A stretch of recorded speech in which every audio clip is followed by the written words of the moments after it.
DOH nagpahayag ng kahandaan sa posibleng pagtaas ng kaso ng leptospirosis. Tanggapin natin ang report mula kay Erlo Bringas. Erlo, good morning.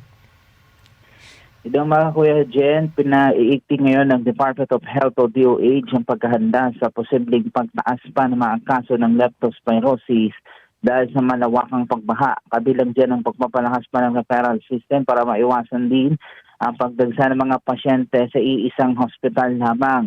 Yan ay matapos makapagtala ng full bed capacity ang NKTI maging ang San Lazaro Hospital.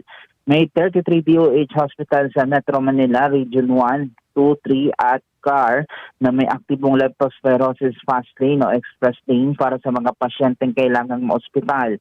Ayon pa sa DOH, nilak din nila na sapat ang mga kama at gamot din sa pamamagitan ng surge capacity management. Sa huling tala noong August 22, umabot na sa 4,285 ng kabuang kaso ng leptospirosis sa bansa. Mas mababa pa yan ng 37% kumpara sa 6,839 na kaso sa kaparehong panahon noong nakaraang taon. Pero mula noong July 26 hanggang August 8, nakapagtala ng 495 na kaso o 29% na mas mataas kumpara sa 383 na kaso mula July 12 hanggang July 25.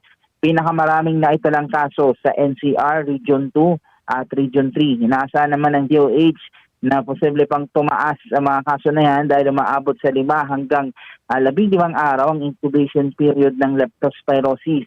Nagpaalala naman ng kagawaran kahit may sintomas o wala, magpakonsulta kaagad sa pinakamalapit na health center o doktor sa loob ng 24 hanggang 48 oras matapos lumusong o mababad sa baha. Yan muna latest, Erlo Bringas para sa 100% balita.